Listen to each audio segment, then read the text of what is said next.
So Hare Krishna, thanks for joining today.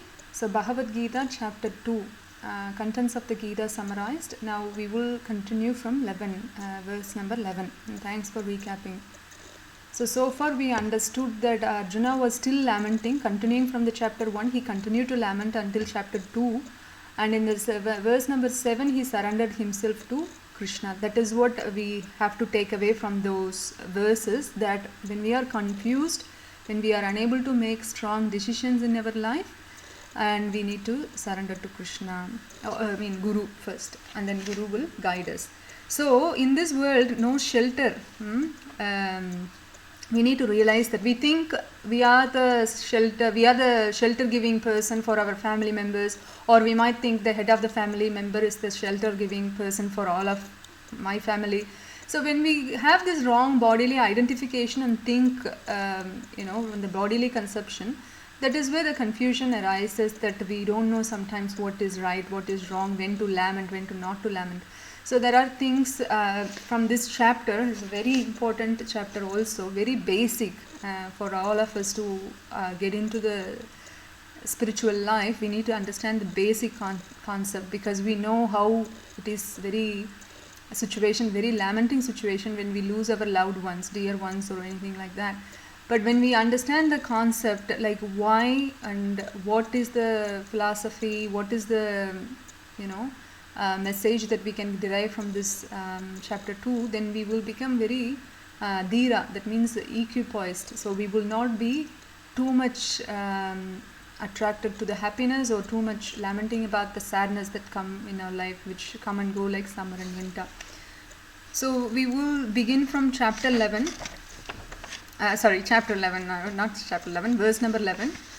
So Shri Bhagavan Uvacha Asosyan Anvasoshastvam Pragnavadam Cha Bhasase Gadashun Agatashun Cha Na Anusoshanti Pandidaha. Okay. So here, verse number 11. Sumana, are you here today, Sumana? She was here, maybe internet connection is okay. She's back. Okay, good. Maybe I'll ask Sangeeta. Sangeeta, can you see my screen?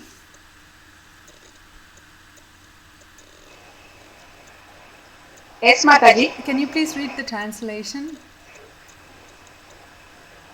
I've just logged in with the phone. I'm having troubles with the laptop. It's a bit slow. Okay, that's okay. I'll ask Sumana. Sumana, are you able to read the translation? Yes, Mataji. Jnana or Sankhya, analysis of body and soul, matter and spirit. Don't lament unnecessarily. Sorry. Okay. I think I was showing the wrong screen.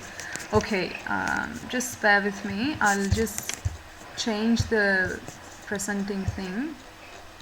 I'll present again with the entire screen so you can see what I'm doing.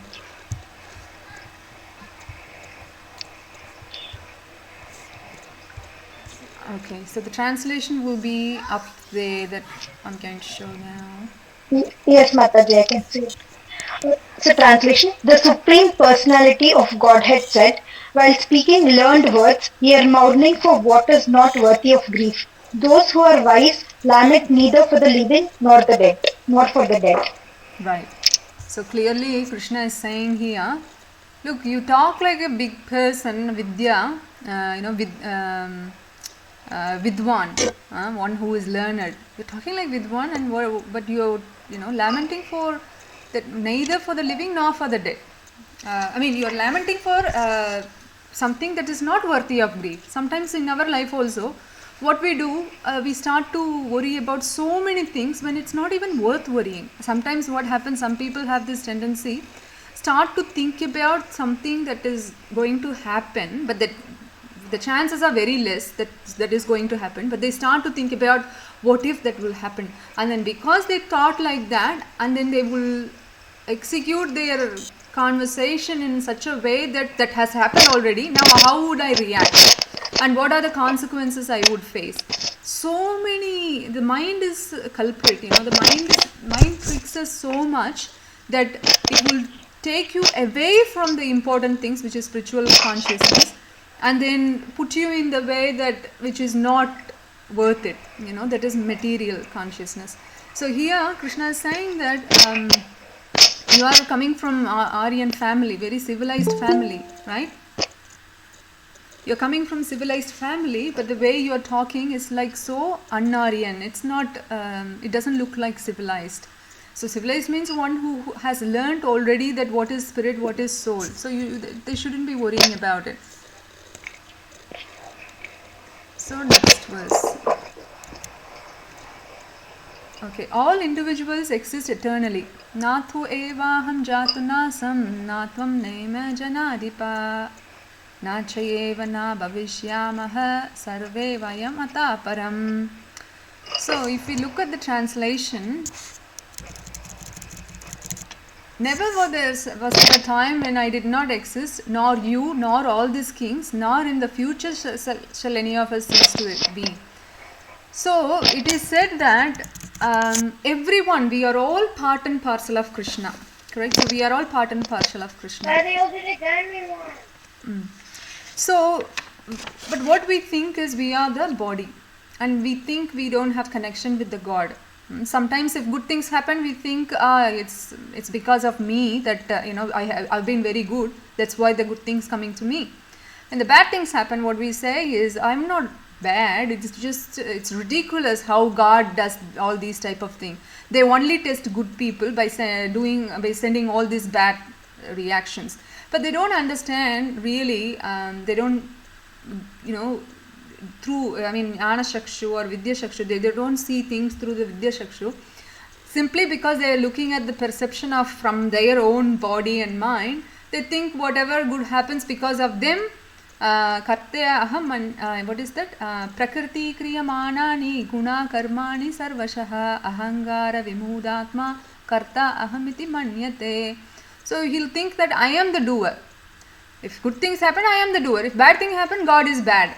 So God is not, God doesn't exist. That's what they say. But the truth is, Veda Upanishad say, Svetesvara Upanishad say, that nityo nityanam chetanas chetananam ego bahunanam yo vidati kaman tam atmastam ye anupashyanti dhiras tesham santiha sashvati netaresham. So here we can understand that we are one and qualitatively we are one, quantitatively we are different. So we can see that we are part and parcel of Krishna.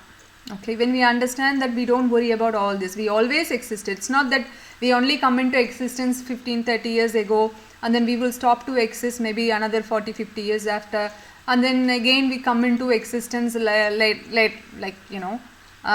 life. If someone believes in next life, if someone doesn't believe in next life, they think that is end of it, and after the end of this life they think everything is finished. But that is not correct understanding, correct? The soul, Atma, always existing. So it is eternal, Satchidananda, Sat, Sit, Ananda. Sat means eternal, Sit means full knowledge. Atma, because of the contamination of this body only, it doesn't know the real position. It is just covered by this material body. Okay, now Arjuna might argue, okay, you are telling me Krishna, soul is eternal and body is related to soul. Body is like a covering, like a shirt, right? I understand. And because that is the object of affection at the moment, correct? Because we are loving the body. If we are loving the soul, we wouldn't have to worry about it. If the relative leaves the body, then because we are loving the soul only, then the body will be changing. So you will get new body. The relative, whoever passed away, will get a new body. Then why are we worried? So maybe it is true that the association we have lost. That is true. But we also think in a way that the soul will always exist. So it's not that everything is finished. No. So the soul will get new body, fresh body. Now the old body is useless, so it will get fresh body, so it's good. So Arjuna's point is, it is not given in the verses, but it is a link, how we think, how acharyas think. Yeah. Once relatives who are connected to that body also become dear. So when their bodies perish, there will certainly be a lamentation. Correct? So when soul leaves the spiritual world and comes to the material world, what happens? He forgot himself. That is what happening. We forgot our original identity.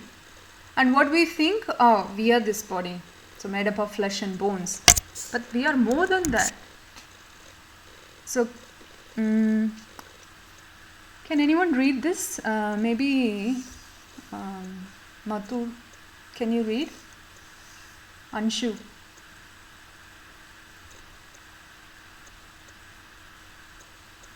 Anshu, are you there?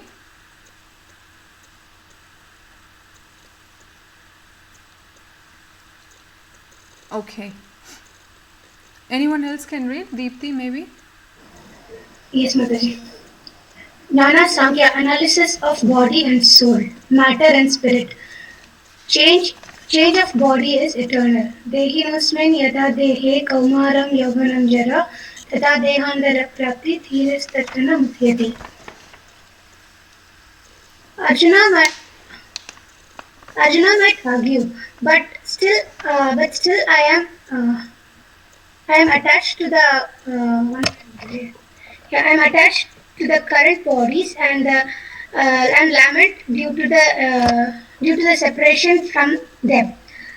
Thus, my senses and mind are burning up. So, why Arjuna is sad? Because he is losing his loved ones or family members, relatives, friends, cousins, etc. So, Krishna is making the point that soul is eternal.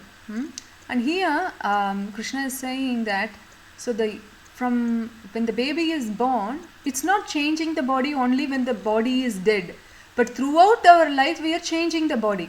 But we as the soul, we are not changing, but our body is changing. When we were born, new baby, and we had different kind of features and the body type and everything, and then once we grow into when the boy grows into boyhood, first toddler and then boy and then teenage, and then he becomes a man, gets married. So there are a lot of stages we have been seeing ourselves and our loved ones. But what is changing is simply the body is changing, but not the soul. The soul is eternal and it stays like that.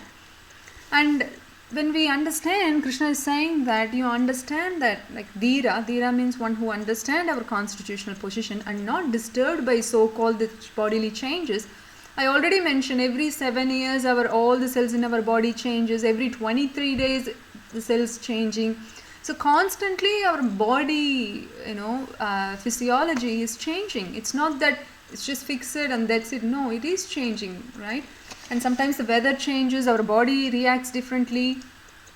And, when the mood swing changes and again we react differently, someone put more weight when they are depressed. So a lot of changes happen in our body because of external factors, of course. But internally, the soul, it's not changing. So Dhira means one who understands that, na muhyati, that means they will not lament. So now the link is, might ask, okay, I'm attached to their current body, is true, and lament because of their separation. And that's why I'm sad, I'm not able to concentrate on the fighting. So living body and dead body, the difference is the living body is growing because of the soul's existence. Okay, there are 6 stages. If you take an ant or a plant or a human being, whatever it is, they all have to go through these 6 changes. But sometimes very lower living entities, they don't thoroughly go through the 6 changes, but still they have the changes also happening, like birth and then growth, maintenance and then protection, and then offspring and getting older and then dying. So these 6 changes we all have to undergo. So we talk about the material point of view, like a Vedic science and modern science. If you look at it, the scientists say we are a combination of chemicals. So we say our body is made up of matter, we are no more than a chemical bundle. Everything is finished at the time of death. That is their understanding. Because of this atheist understanding, a lot of people blindly follow the scientist or their philosophy, like so-called theory, and follow that and believe that. and put their faith in it, and they argue. I know someone, if I tell them, look, this is the truth, then they say, don't talk to me, I don't want to hear anything. All I know is there is no life after this. Okay, so I'm happy with that. I don't care about what happens in the next life, because I don't believe it in the first place, and anything happens, I don't care. All I'm worried about is this present life. I want to live happily and peacefully. Yes, but did you find that happiness and peace in your life? All your life you have been struggling, but have you found it ever? The answer is no. You might have got the token of that happiness and peacefulness sometimes, once in a while, but that is not true happiness or the true peacefulness. So the understanding should be true happiness and peacefulness will stay forever. So what is the Vedic science tells us about our existence is we are not made up of just the chemical composition. We are more than that. So we are in this material body. We are not this material body. It's like shooting. We do not die when the material body stops to function. So we must understand that. When we understand that the lamentation in the world, 99.9% of the lamentation in the world go away. If we understand this point, that we are the spirit soul, not this body, the inimical view, the greediness, the lust, the pride, everything will go away. And therefore we can focus on the real things that matter, not the matters.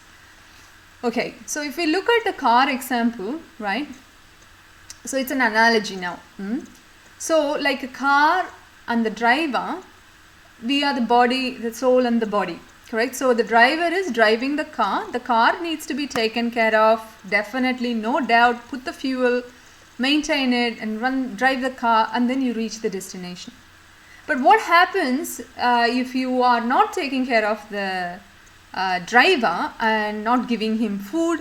You're only taking care of the car, polishing, swish, nicely decorating the car, but what happens with the driver? He can't drive the car for too long because he's too weak now, because you never fed him.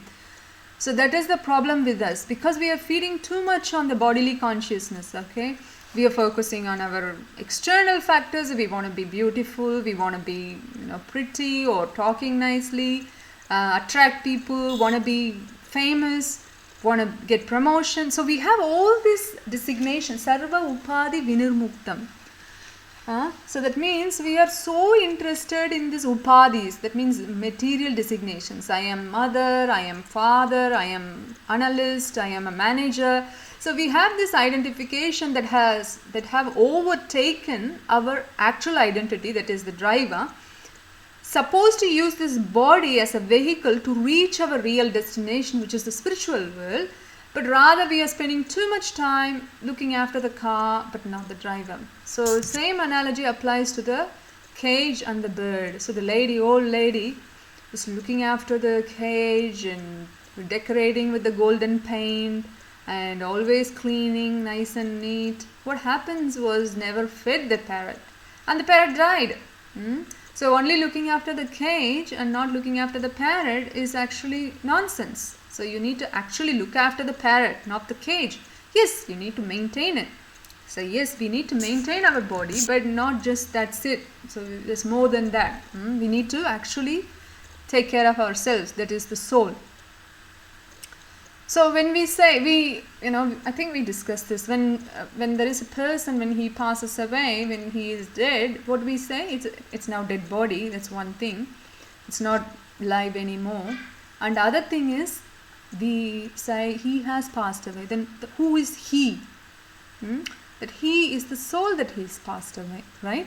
Because if you have loved that person who passed away and his body is right there, then why can't you live with him? Okay, why can't you talk to him? Because he is not there anymore. But who was there? That soul.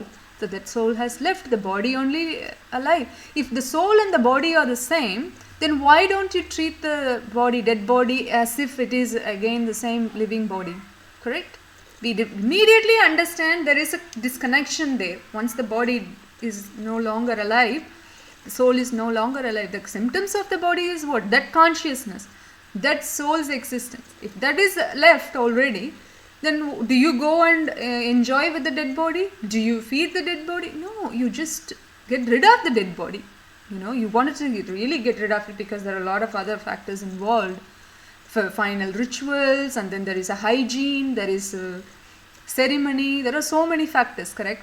But if we understand the body is there, so that means the soul didn't need the body, correct? So the body left now. That means the soul is superior than the body. If my old shirt is no longer wearable in the wearable condition, then I have to get rid of it and get a new cloth. So that is our soul's identity, understanding.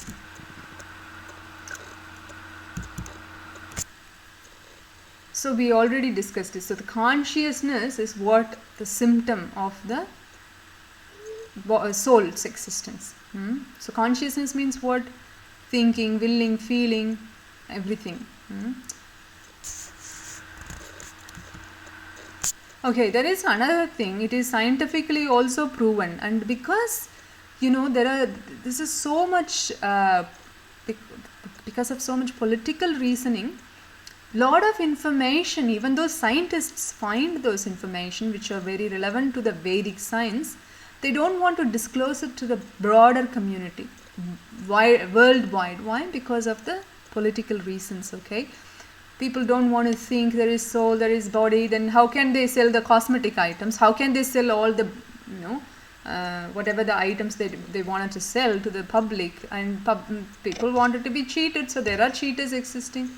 Then they wanted to run that capitalism and whatever it is, globalism, all those factors. So near-death experience and out-of-body experience have been studied for decades now. Okay, even though Shastras already know all this, but they are very much astonished by the factor, does it exist? Then there is soul, there is something superior than body. So now they are understanding, but what to do? It's still not broadcasted to the broader community. That is another problem. So near-death experience means you almost dead and left the body, but then again you come back into the body. And out-of-body experience means you are briefly out of the body and looking at the body. Near-death experience and out-of-body experience are almost similar.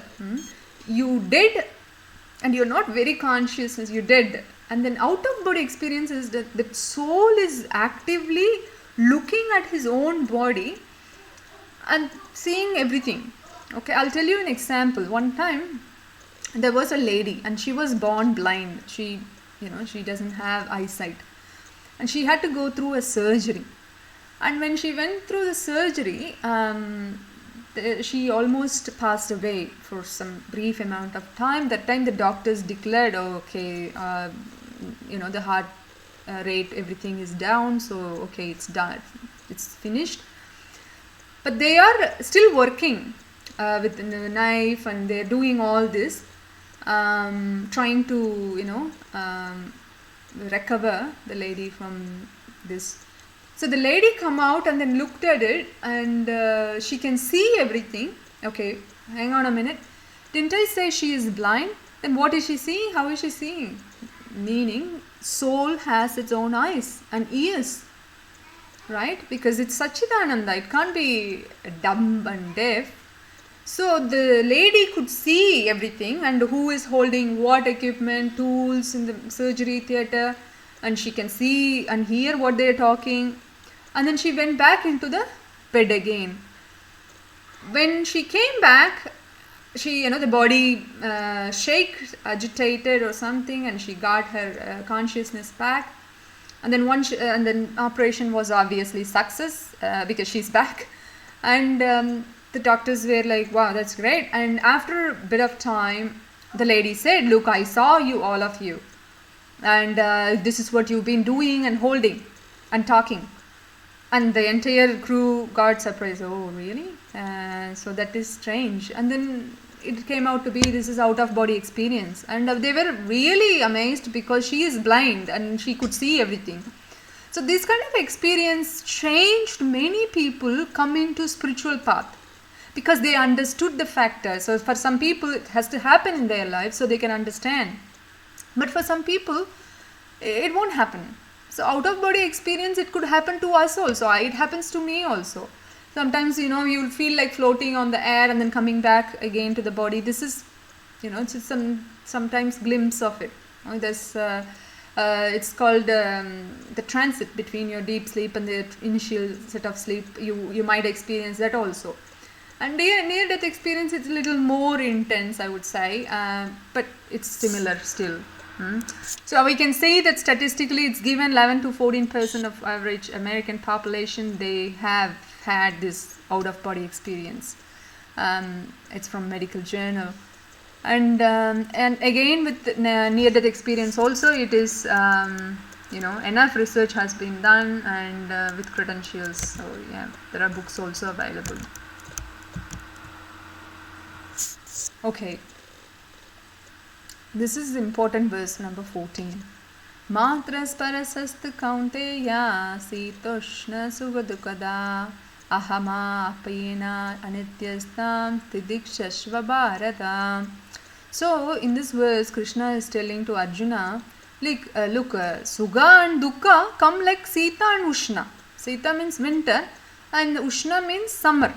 Okay, this is what you will get in the material world, because material world is full of duality. Duality means what? Dvandam, right?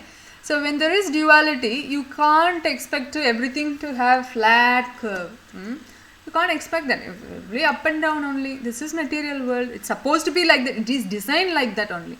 Correct? So if you see success and failure, men and women, and then what is the profit and loss, and then Sugha and Dukkha. So this is all come and go. Okay, Krishna, what should I do? What I'm supposed to do? Arjuna might ask. Answer is Titikshasva Bharata. Tolerate it. I use this lot of times in my own life. Okay, sometimes so much pain in the body, sometimes some suffering caused by Adi Atmiga, Adi Baudiga, or Adi Deviga. Could be anything. So Adi Deviga currently is COVID virus. Adi Atmiga is sometimes my own body and mind. My mind will start to think something else which is useless, and then I have to bring the mind back and just work on something useful, which is spiritual consciousness. Because spiritual consciousness is purifying the mind and heart. If we keep doing the things that are not relevant to spiritual consciousness, so the chances are your mind will be more corrupted in the nonsensical things, correct? If you keep watching VD, that is like in TV or something like videos or something that is totally irrelevant to your life, and that is actually contaminating your mind more than necessary. So Atyahara Prayasascha in Nectar of Instruction means overindulging in even talking, eating, or getting information. Some people get so much information from Google thinking, I'm going to research on this, and they're researching too much research, and then they go what? Body and mind go nuts.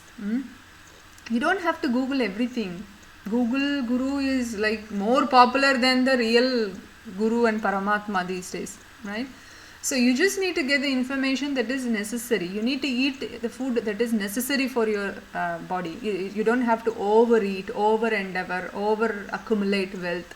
So that is what instruction given in Nectar of Instruction. So once we finish Bhagavad Gita, we will study Nectar of Instruction, which is so nectarian instructions. That is why it is, Ubadesa Amrita. Amrita. Ubadesham Amrita.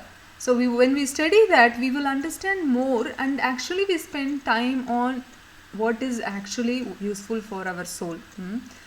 We are the soul actually. And next verse is equanimity is the eligibility for liberation. Samadukka Sugam Dhiram. Dhira means again who is Samaha, who is Yogastaha or Samaha or Dhira, all same meaning. That means who is equipoised. So they see, oh, suffering coming, alright. Happiness coming, alright. If you had a bad day, yes, too bad, too sad, what to do, tolerate it. If your happiness coming, okay, happiness also coming. Because that's how it is designed, right? It has to come and go, and this is also not permanent. Whatever the happiness you've seen, it's not permanent. So then what is your excitement about or lamentation about? Anyway, that's all gonna go away. Okay, so 15th verse we go to, next we go to 16th verse.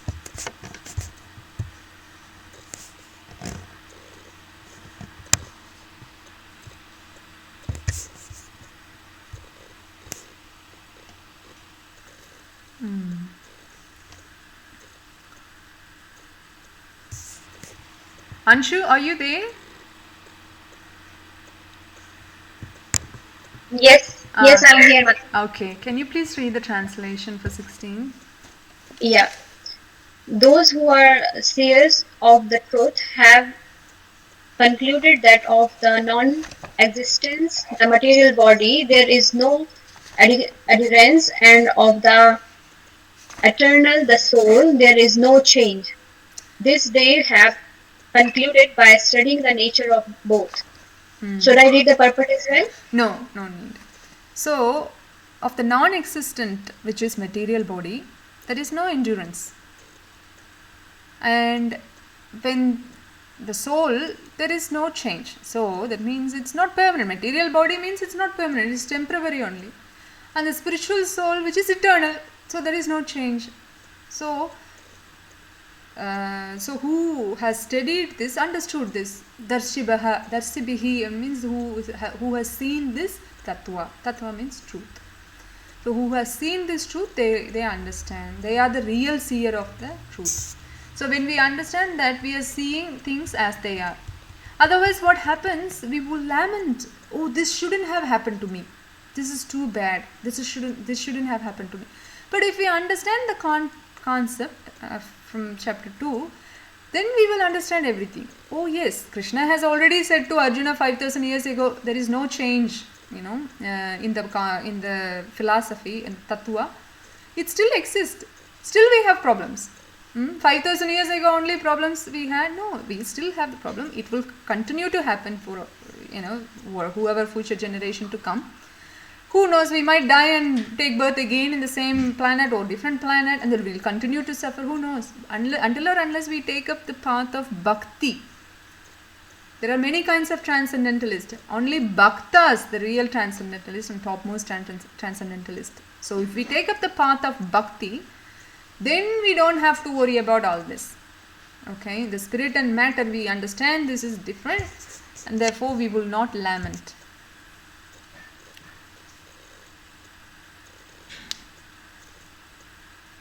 Okay, 17th. Sushma, please, can you read? Yes, Mataji. That which pervades the entire body you should know to be indestructible. No one is able to destroy that imperishable soul. Okay. See, Krishna is telling that which pervades the entire body. Which is pervading the entire body? If you take a medicine, what happens is it goes through the body, correct? If you take the medicine for your leg pain, you're taking the medicine through the mouth, and the medicine becomes activated in the entire body, right? Similarly, the soul is all pervading inside the body. How Paramatma, Krishna, Vasudeva is all pervading in the material universe, right? Everywhere. Like that, the soul takes over the body, and that cannot be destroyed. So why are you, Arjuna, lamenting about killing them? You can never kill them anyway. What are you talking about? Sometimes I give you a rubber toy and you're trying to break it, or maybe you are saying, I don't want to play with the toy because I might break it, and I'm saying, look, don't be foolish, it's a rubber toy, it will never break, just play. No, I don't want to play it. That means I can tell that you are a foolish person, correct? Like that, Arjuna was chastised by Krishna, you are an Annaryan, you are impotent. When he said that Kasmalam, Clivium or something, that word, so when he said that, see, for a Kshatriya, being called as impotent, right, which is very insulting. So Krishna wanted to talk like that so that Arjuna can get out of that illusion, right? Sometimes we also If our child don't listen for some time, doesn't listen, we say very aggressively, or our chastisement becomes heavier with words, harsh words we will use. Why? Because we are like, what are you talking about? Why are you becoming silly on this, or why are you becoming upset like that, So Krishna had high hopes on Arjuna. Now Arjuna is talking like very silly person, foolish person. So Krishna wanted to chastise him and give him the knowledge. But again we need to understand Arjuna was no way in the mode of ignorance. It's all Krishna's arrangement. He wanted to execute some plans of his own. For that he is using Arjuna as Nimitta Matra, means instrument. Be my instrument. That's what Krishna says. So that is what happening. And the soul, if you talk about it, the size of the soul is only small, right? We discussed it. Can anyone tell me what is the size of the soul, which is given in the Svetesvatara Upanishad? Yes, are you sure? One hair, if we divide it into 100 times, the small part of it. Yes, if you take a tip of the hair, cut into 100 times, and then again take under 100 tip, one of the 100 hair, and then again cut into 100 pieces, then you will get a small tiny which you can't even see it. So the point is, it's too small to see with your naked material eyes. You can't see it with any this microscope or anything either. There is no material equipments or tools. Why? Because it's a spirit. The soul is spirit. You can only contact or approach the spirit with the spiritual consciousness, not material tools or anything. Correct? So it's the same thing said in different shastras like Mandaka Upanishad, Svetesvatara Upanishad. So that we can understand, look, you can't kill it. How can you? First you need to find the soul to kill the soul. If you don't even know where the soul exists, it is also said soul exists in the heart, right? Okay, now one person finds, okay, you are telling me soul is in the heart. Okay, let me see. Open up the heart and see. No, you can't see it. That's what we are saying, right? The Shastra is saying. So you cannot see soul with your material eyes. You need Vidya Sakshu. With Avidya Sakshu, you cannot. Okay, verse number 18. The material body of the indestructible, immeasurable and eternal living entity is sure to come to an end. Therefore fight. Okay. So the material body anyway it's going to be destroyed. And the eternal living entity, immeasurable and eternal living entity is sure to come to an end. Which is coming to an end, not the living entity, internal living entity to come to an end. Material body of the living entity is coming to an end. Okay. Therefore fight. So Krishna is giving lot of arguments for Arjuna's lamentation so that Arjuna can understand and fight. Again, it's not for Arjuna, it's for all of us to understand what is temporary, what is permanent, like that. So the analogy is given here, how there is a sunlight which is lighting up the entire place, correct? Similarly, the soul lighting up the entire body. So when the soul leaves the body, automatically the body begins to decompose. So therefore, what we need to do, soul is important, so focus on the soul, not the body. Of course, again, taking care of the body is important, but not just only taking care of the body, like how the lady taking care of the cage and leaving the parrot like that. No, not that. So verse number 19.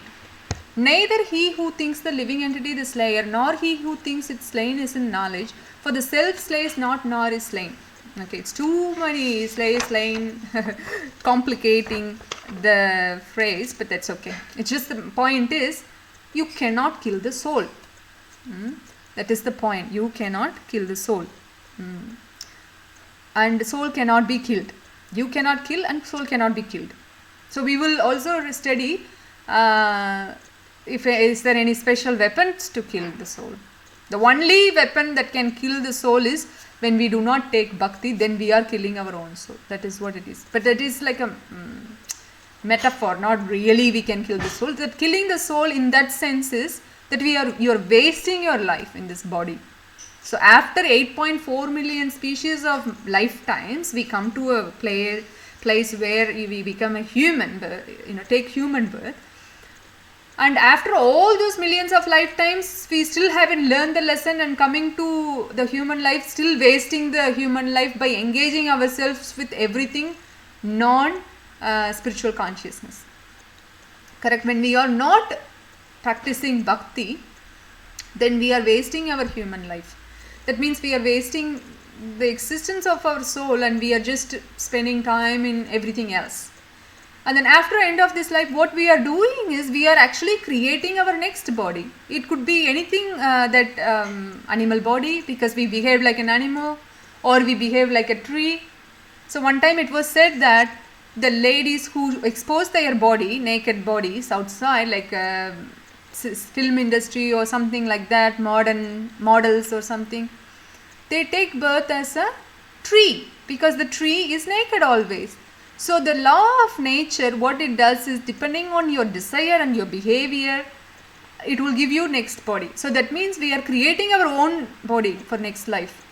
If we behave it in a way that we are practicing bhakti, then we are going to be in the spiritual body. Otherwise we are going to take another material body.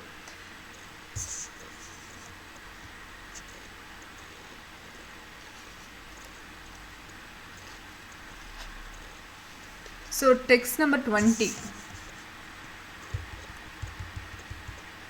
So for the soul there is neither birth nor death. So soul is aja. Aja means what? It never takes birth. Never. It's always existing. Then how come it will come into existence at any one stage? It's always existing.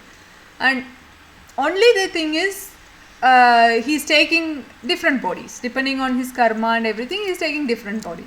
So he hasn't come into being, doesn't come into being, will not come into being, because he is always existing, correct?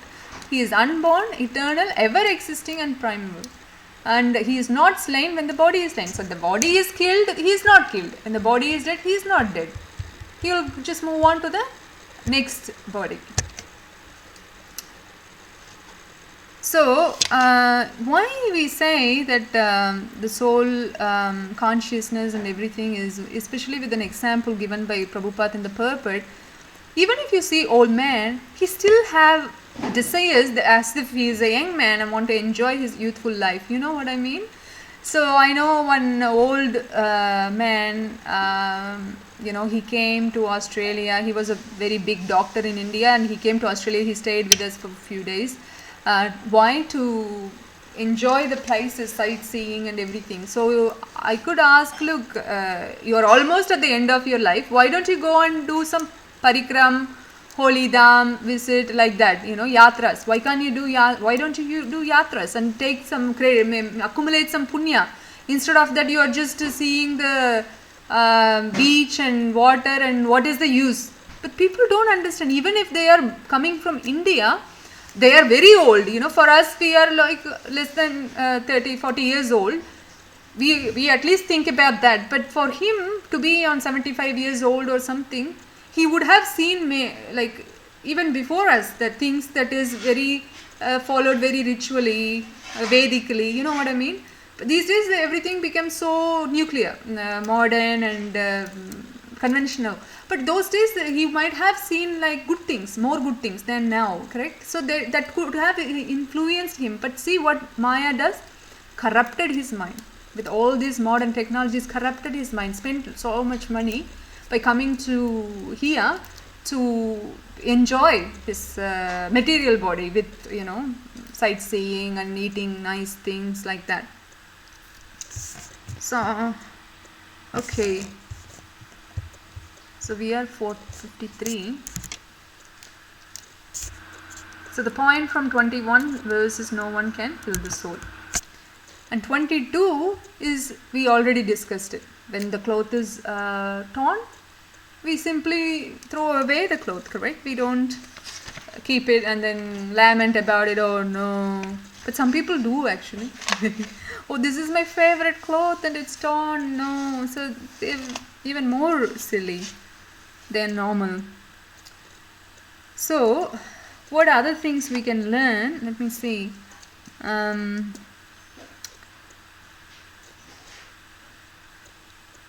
So what we should do is, when you, for example, when you take up the knife, and if a butcher takes the knife, he kills some living entity, whereas when the doctor takes the knife, he actually uses for surgery and might save your life, save the life, So we need to decide the proper utility of things and use it accordingly.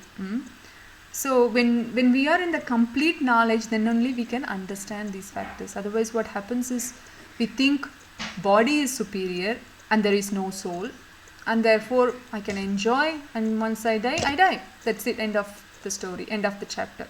So that is what they get confused with. And see, and also other things mentioned in the purport is Arjuna, because he doesn't want to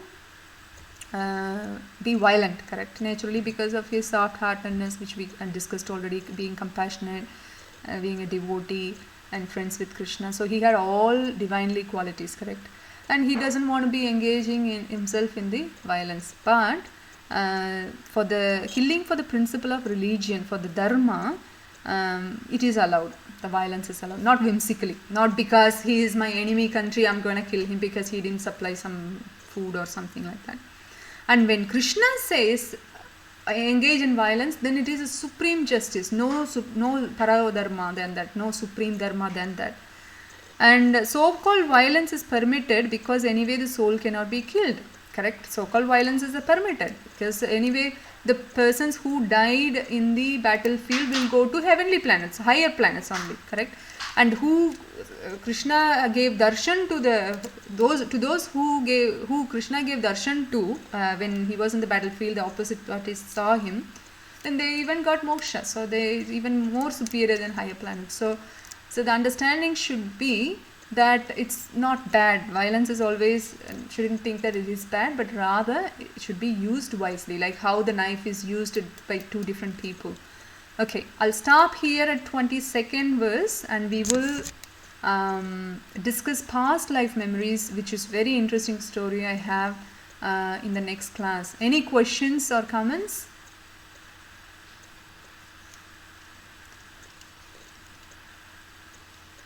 Right. Okay. If no questions, we can stop here. Thank you very much. Yeah?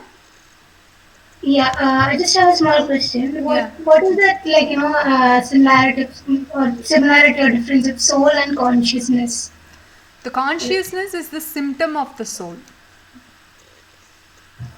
Okay. Yeah. Okay. Thank you. Soul is Satchidananda. And when we are in the material world, because the soul has to be covered by something, so it takes the material body based on the karma. Kala, guna, karma. And when it goes to spiritual world, it takes the spiritual body. Okay. Okay, Mataji. Thank you. No worries. Any other questions? Mataji, we can say like the light of, I think there is an analogy of bulb. The light coming from the bulb is similar to the consciousness. Like bulb is the soul and light is consciousness. I had read somewhere. Is it the same thing? Yeah, you can say that also. Yeah. So the living symptoms, that is what it means, the living symptoms. So it is, if there is no living symptoms, as you said, the analogy of a bulb and the light, or the sun and the sunlight, it's just the symptom of that existence. So how else otherwise we would know is something existing? Yeah. Okay. Yes, if no questions, I'll stop here. Thank you everyone for joining. I really appreciate it. And if any questions, please message me. Okay. Thank you. Hare Krishna. Thank you, Mataji. Hare Krishna. Hari Bol. Thank you, Mataji. Hare Thank Krishna. you. Thank you, Mataji. Thank Very you. good.